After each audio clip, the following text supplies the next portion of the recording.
ওম শান্তি। আজ 10 মার্চ 2024।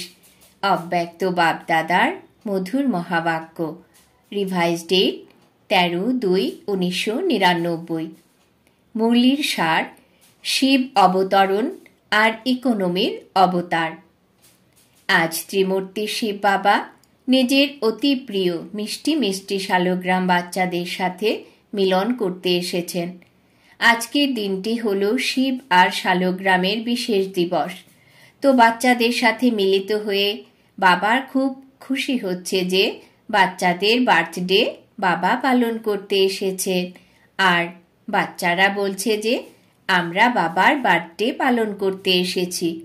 বাবারও খুশি হচ্ছে, বাচ্চাদেরও খুশি হচ্ছে।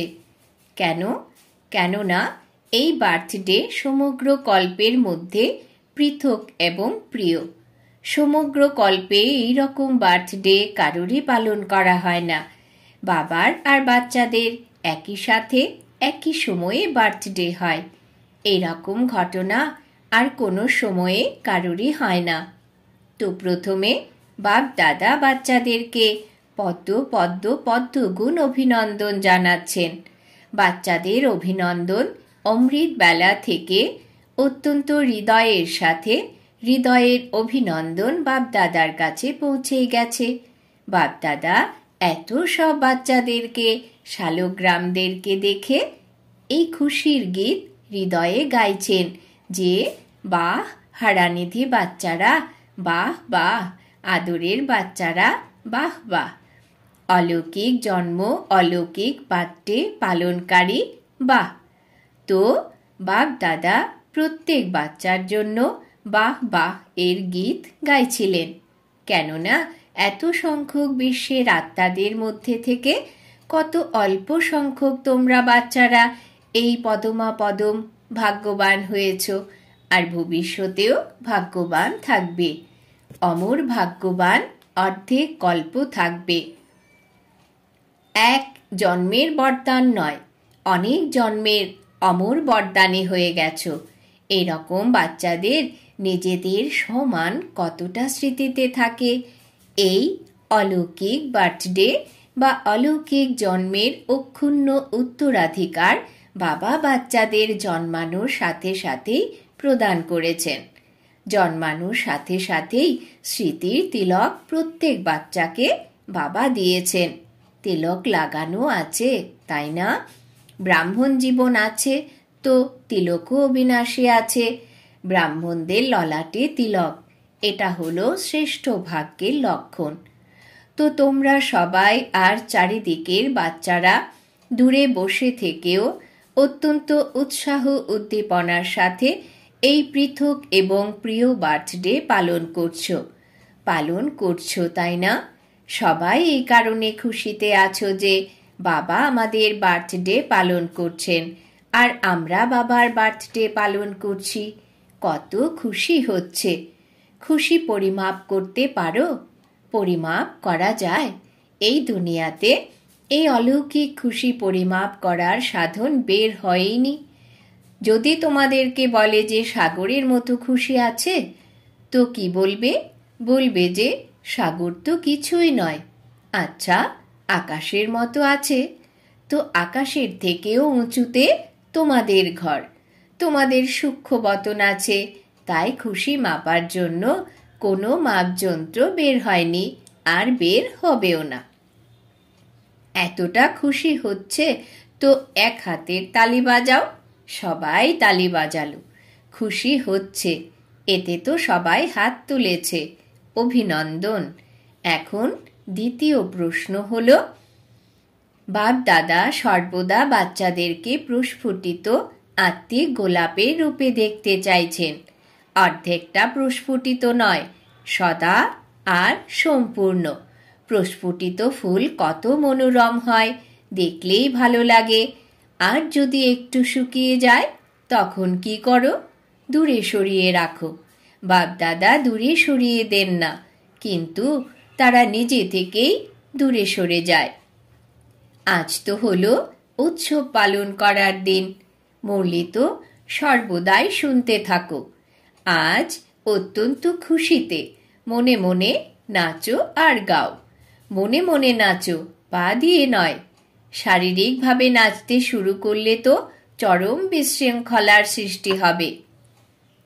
কিন্তু বাপ দাদা দেখছেন যে বাচ্চারা নাচছেও আর মিষ্টি মিষ্টি বাবার মহিমা আর নিজের অলৌকিক মহিমার গীতও অনেক গাইছে। তোমাদের মনের আওয়াজ বাবার কাছে পৌঁছে গেছে। সমস্ত দেশ থেকে আওয়াজ আসছে। তারা বাবার আওয়াজও শুনছে আর বাবাও তাদের আওয়াজ শুনছেন। বাবাও বলছেন, হে বিশ্বের অতি স্নেহী বাচ্চারা, আরো বেশি করে নাচো, আরো বেশি করে গাও। এছাড়া আর কাজই কি আছে? ব্রাহ্মণদের কাজ কি? যোগ লাগানোই বা কি? পরিশ্রম আছে কি? যোগের অর্থই হলো আত্মার আর পরমাত্মার মিলন। তো মিলনে কি হয়? খুশিতে নাচতে থাকে। বাবার মহিমার মিষ্টি মিষ্টি গীত হৃদয় অটোমেটিক গাইতে থাকে। ব্রাহ্মণদের কাজই হলো এটা গাইতে থাকো আর নাচতে থাকো। এটা হওয়া কি অসম্ভব? নাচ গান করা কি অসম্ভব ব্যাপার? নয় তো না? যাদের মনে হচ্ছে এটা অসম্ভব তারা হাত তোলো। এখন তো হলো নাচ গান করার সিজন। তো তোমাদেরকেও কি করতে হবে? নাচো, গাও। সহজ, তাই না? সহজ মনে হলে কাঁধ নাড়াও। অসম্ভব তো নয়, তাই না? জেনে বুঝে সহজ থেকে সরে গিয়ে জটিল করে ফেলো। জটিল নয়, খুব সহজ। কেননা বাবা জানেন যে অর্ধেক কল্প জটিলতায় পরিপূর্ণ জীবন যাপন করে এসেছ। এই জন্য এই সময় সহজ হয়ে গেছে। এমন কি কেউ আছো যাদের কাছে এটা জটিল মনে হচ্ছে? কখনো কখনো জটিল মনে হয়।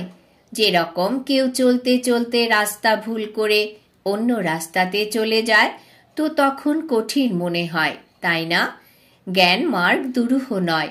ব্রাহ্মণ জীবন কঠিন নয়। ব্রাহ্মণের পরিবর্তে ক্ষত্রিয় হয়ে যাও, তো ক্ষত্রিয়ের কাজই হলো লড়াই করা, ঝগড়া করা। সেটা তো কঠিনই হবে, তাই না? যুদ্ধ করা তো কঠিন কাজ, আনন্দে থাকা হলো সহজ। ডবল ফরেনার্স, আনন্দে আছো তো, তাই না? এক হাতের তালি বাজাও। আনন্দে আছো? সেখানে গিয়ে দ্বিধাগ্রস্ত তো হয়ে যাবে না। দেখো, আজকের শিব জয়ন্তীর মুহূর্ত দুটি বিষয়ের জন্য। এক হলো আজকের দিনে ব্রত রাখে। ডবল ফরেনার্সদের তো পালন করতেই হয়নি, ভারতেই পালন করে। তো এই দিবসের মহত্ব হলো ব্রত রাখা, আর দ্বিতীয় হলো জাগরণ করা। তো তোমরা সবাই ব্রত রেখেছ, তাই না? পাক্কা ব্রত রেখেছ, নাকি কখনো কাঁচা কখনো পাকা? কাঁচা জিনিস ভালো লাগে, পরিপক্ক সব কিছুই ভালো লাগে, তাই না? তো কিসের ব্রত রেখেছ? বাপদাদা সব থেকে প্রথম ব্রত কি দিয়েছিলেন? যখন স্মৃতির তিলক লাগালো তখন সর্বপ্রথম ব্রত কি রেখেছিলে? স্মরণে আছে, তাই না? সম্পূর্ণ পবিত্র ভব, বাবা বলেছেন, আর বাচ্চারা ধারণ করেছে। তো পবিত্রতার ব্রত কেবল ব্রহ্মচর্যের ব্রত নয়, ব্রহ্মার সমান প্রত্যেক সংকল্প, বাণী আর কর্মে পবিত্রতা। একে বলা হবে ব্রহ্মচারী আর ব্রহ্মাচারী। প্রত্যেক বাণীতে পবিত্রতার ভাইব্রেশন সমাহিত হয়ে থাকবে। প্রত্যেক সংকল্পে পবিত্রতার মহত্ব থাকবে। প্রত্যেক কর্মে কর্ম আর যোগ অর্থাৎ কর্মযোগীর অনুভব হবে। একে বলা যাবে ব্রহ্মাচারী। ব্রহ্মা বাবাকে দেখেছ, প্রত্যেক বাক্য ছিল মহাবাক্য, সাধারণ বাক্য নয়। কেননা তোমাদের জন্ম কোনো সাধারণ জন্ম নয়, অলৌকিক জন্ম। অলৌকিকতার অর্থই হলো পবিত্রতা। তো প্রতিদিন রাতে নিজের টিচার হয়ে চেক করো আর পার্সেন্টেজ অনুসারে নিজেই নিজেকে মার্কস দাও। 100% হতে হবে, কিন্তু প্রতিদিন নিজেই নিজেকে দেখো, অপরকে দেখবে না। বাপ-দাদা দেখেছেন যে নিজেকে দেখার পরিবর্তে অন্যদেরকে দেখতে লেগে যায়, সেটা সহজ হয়। তো নিজেকে দেখো যে আজকের দিনে সংকল্প, বাণী আর কর্মে কত % পবিত্রতা ছিল। এই বছরে তোমরা চারিদিকে কোন সন্দেশ পৌঁছে দিয়েছ? সমস্ত ফাংশনে পরিবর্তন সম্বন্ধে বলেছ। যেখানে যেখানে ভাষণ করেছ, পরিবর্তনের টপিকের ওপরেই খুব ভালো ভালো ভাষণ করেছ। তো এই বছর চারিদিকের সেবাতে অন্যদেরকেও পরিবর্তন করার লক্ষ্য খুব ধুমধামের সাথে দিয়েছ। বাপ-দাদা খুশি হয়েছেন। তো তোমরা নিজেদের জন্যেও এটা চেক করো যে প্রতিদিন কত % পরিবর্তন হয়েছে। পরিবর্তন হোক উন্নতি কলার, অবনতি কলার নয়। বাপ-দাদাও প্রত্যেক বাচ্চার চার্ট দেখেন। তোমরা চিন্তা করছো যে সকল বাচ্চাদের চার্ট দেখেন নাকি বিশেষ কিছু বাচ্চার দেখেন? বাপ-দাদা সমস্ত বাচ্চার চার্ট কখনো কখনো দেখেন, প্রতিদিন দেখেন না, কিন্তু কখনো কখনো দেখেন। লাস্টের বাচ্চাদেরও দেখেন, তো ফার্স্টের বাচ্চাদেরও দেখেন। সবাই হাসছে। তো বাপ-দাদাই কি শুনিয়ে দেবেন যে চার্টে কি দেখেছেন?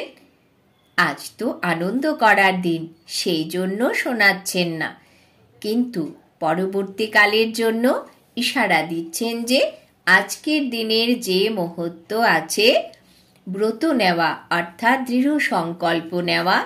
সত্যিকারের ভক্তরা কখনোই ব্রত ভঙ্গ করে না। তো বাপ-দাদা পুনরায় বাচ্চাদেরকে ভবিষ্যতের জন্য ইশারা দিচ্ছেন যে এখনো প্রথম ফাউন্ডেশন সংকল্প শক্তি কখনো কখনো ওয়েস্ট বেশি আর নেগেটিভ ওয়েস্টের থেকে একটু কম হচ্ছে। প্রত্যেক সংকল্প শক্তির উপযোগ যতটা সব প্রতি বা বিশ্বের প্রতি করতে হবে, ততটা আরও বৃদ্ধি করো। কেননা সংকল্পের আধারে বাণী আর কর্ম হয়তো সংকল্প শক্তির পরিবর্তন করো। যেটা ওয়েস্ট আর নেগেটিভ হয় তাকে পরিবর্তন করে বিশ্ব কল্যাণের প্রতি কাজে লাগাও। বাপ-দাদা সংকল্পের খাজানাকে সর্বশ্রেষ্ঠ মনে করেন। এই জন্য এই সংকল্পের খাজানার প্রতি ইকোনমির অবতার হও। আজকের দিনকে অবতরণের দিন বলা হয়। তো বাপ-দাদার সকল বাচ্চাদের প্রতি এই শুভ আশা আছে, আজকের দিন শিব অবতরণের সাথে সাথে তোমরা সবাই ইকোনমির অবতার হও। সংকল্পের ইকোনমি করা অর্থাৎ ওয়েস্ট হওয়া থেকে বাঁচানো। তাহলে অন্যান্য সকল খাজানা অটোমেটিক বেঁচে যাবে। তাহলে 99 সালে কি হবে? 99 চালু হয়ে গেছে। আগে চিন্তা করতে যে 99-এ কি কিছু হবে? কিছু হয়েছে কি? ফেব্রুয়ারি তো এসে গেল। যদি হয়ও কিছু, তাতে তোমাদের কি? তোমাদের কিছু ক্ষতি হবে? ভয় হচ্ছে? কি হবে তার ভয় হচ্ছে? তোমাদের জন্য ভালোই হবে। দুনিয়ার জন্য যা কিছু হয়ে যাক, তোমাদেরকে নির্ভয় আর হাসি মুখে এই খেলা দেখতে হবে। খেলাতে রক্তও দেখায় তো ভালোবাসাও দেখায়, লড়াইও দেখায় তো ভালো জিনিসও দেখায়। তারপরও খেলা দেখতে ভয় লাগে কি? কি হবে, কি হয়েছে এসব চিন্তা করো কি? বসে দেখতে মজাও লাগে। তো এটাও হলো অসীম জগতের খেলা। যদি অল্প একটুও ভয় হয় বা ঘাবড়ে যাও, কি হয়ে গেল, এইরকম তো হওয়া উচিত ছিল না, কেন হলো? এরকম স্থিতিতে থাকা আত্মার উপর এফেক্ট পড়বে। ভালোর থেকেও ভালো স্থিতিতে থাকা আত্মা অস্থির পরিস্থিতিতে নিজেও অস্থির হয়ে পড়বে, দোলাচলে এসে যাবে। এই জন্য 99 হোক বা 2000, তোমাদের কি? খেলা হতে দাও, মজা করে দেখো, ঘাবড়ে যেও না। হায়, এ কি হয়ে গেল? সংকল্পেও যেন না আসে। সবাই জিজ্ঞাসা করে, ৯৯তে কি হবে? কিছু হবে নাকি হবে না? বাপদাদা বলছেন, তোমরাই প্রকৃতিকে সেবা দিয়েছ যে ভালো করে সাফাই করো। তাদেরকে লম্বা লম্বা ঝাড়ু দিয়েছ সাফাই করার জন্য। তাহলে ঘাবড়াচ্ছ কেন? তোমাদের অর্ডারেই সে সাফাই করবে, তো তোমরা কেন দোলাচলে আসছো? তোমরাই তো অর্ডার দিয়েছ। তো অচল অনড় হয়ে মন আর বুদ্ধিকে একদম শক্তিশালী বানিয়ে অচল অনড় স্থিতিতে স্থিত হয়ে যাও। প্রকৃতির খেলা দেখতে থাকো, ঘাবড়াবে না। তোমরা হলে অলৌকিক, সাধারণ নও। সাধারণ মানুষ দোলাচলে আসবে, ঘাবড়ে যাবে। অলৌকিক মাস্টার সর্বশক্তিমান আত্মারা খেলা দেখতে দেখতে নিজের বিশ্ব কল্যাণের কাজে বিজি থাকবে। যদি মন আর বুদ্ধিকে ফ্রি রাখবে, তাহলে ঘাবড়ে যাবে। মন আর বুদ্ধির দ্বারা লাইট হাউস হয়ে লাইট ছড়িয়ে দেবে। এই কাজে বিজি থাকবে, তো বিজি আত্মার ভয় আসবে না, সাক্ষী ভাব থাকবে। আর যে কোনো দোলাচলে আসুক, নিজের বুদ্ধিকে সদা ক্লিয়ার রাখবে। কি কেনতে বুদ্ধিকে বিজি বা ভরপুর করে রাখবে না, খালি রাখবে এক বাবা আর আমি। তখন সময় অনুসারে পত্র, টেলিফোন, টিভি বা তোমাদের যা কিছু সাধন আছে সেসব যদি নাও পৌঁছায়, তথাপি বাপদাদার ডাইরেকশন ক্লিয়ার ক্যাচ হবে। এই সায়েন্সের সাধনগুলিকে কখনো আধার বানাবে না। ইউজ করো, কিন্তু সাধনের আধারে নিজের জীবন বানাবে না। কখনো কখনো সায়েন্সের সাধন হওয়া সত্ত্বেও ইউজ করতে পারবে না। এই জন্য সাইলেন্সের সাধন। যেখানে থাকবে, যে রকমই পরিস্থিতি হোক না কেন, খুব স্পষ্ট আর খুব তাড়াতাড়ি কাজে আসবে। তার জন্য তোমাদের বুদ্ধির লাইন ক্লিয়ার রাখবে। বুঝেছ?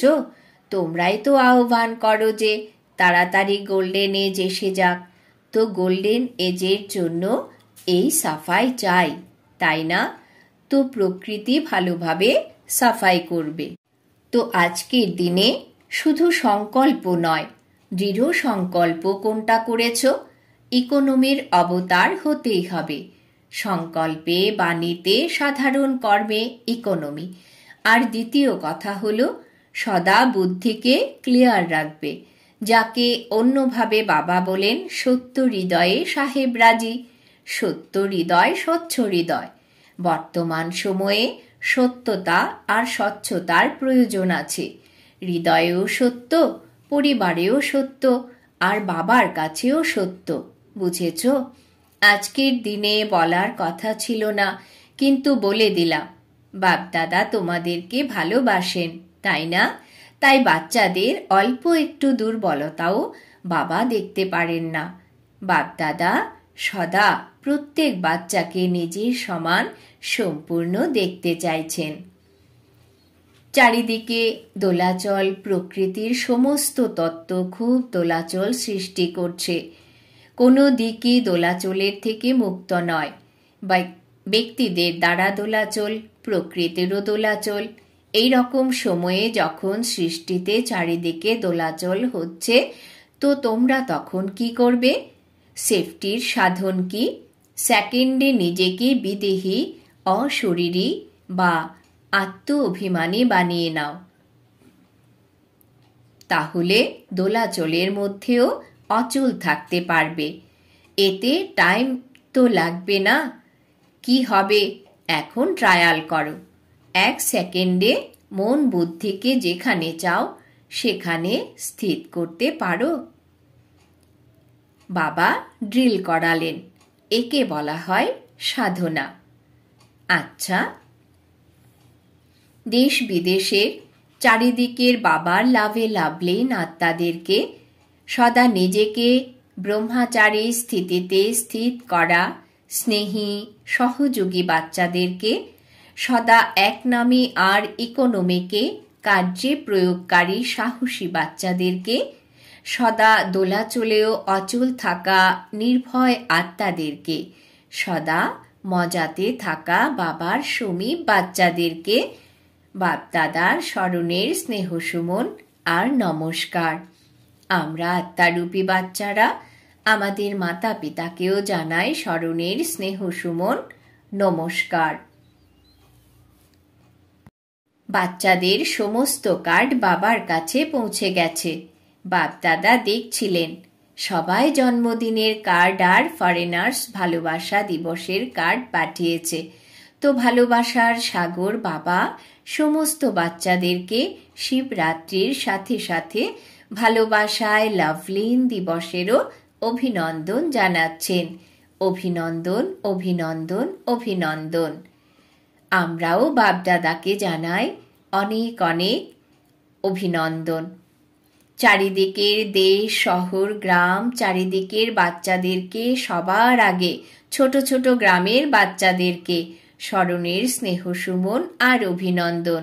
সাথে তোমাদের সকলকে অভিনন্দন। কত অভিনন্দন জানাবো? যতটা তোমরা ধারণ করতে পারো তার থেকেও বেশি অভিনন্দন। বরদান। স্নেহ আর নবীনতার অথরিটি দ্বারা অন্যদেরকে সমর্পিত করানো মহান আত্মা ভব। স্নেহ আর নবীনতার অথরিটি দ্বারা অন্যদেরকে সমর্পিত করানো মহান আত্মা ভব। ব্যাখ্যা: যারা সম্পর্কে আসছে তাদেরকে এমনভাবে সম্বন্ধে নিয়ে এসো যে সম্বন্ধে আস্তে আস্তে সমর্পণ বুদ্ধি হয়ে যায় আর বলে যে বাবা যা বলছেন সেটাই সত্য। একে বলা হয় সমর্পণ বুদ্ধি। তারপর তার প্রশ্ন সমাপ্ত হয়ে যাবে। কেবল এটা যেন না বলে যে এদের জ্ঞান খুব ভালো, কিন্তু এটা হলো নতুন জ্ঞান যেটা নতুন দুনিয়া নিয়ে আসবে। এরকম আওয়াজ হলে তবে কুম্ভকর্ণ জাগবে। তো নবীনত্বের মহানতার দ্বারা স্নেহ আর অথরিটির ব্যালেন্স বজায় রেখে এমনভাবে সমর্পিত করাও, তখন বলা হবে মাইক তৈরি হয়েছে। স্লোগান: এক পরমাত্মার প্রিয় হও, তাহলে সমগ্র বিশ্বের প্রিয় হয়ে যাবে। এক পরমাত্মার প্রিয় হও, তাহলে সমগ্র বিশ্বের প্রিয় হয়ে যাবে। আজকের সমান আমি পরমাত্মার প্রিয় আত্মা। ওম শান্তি।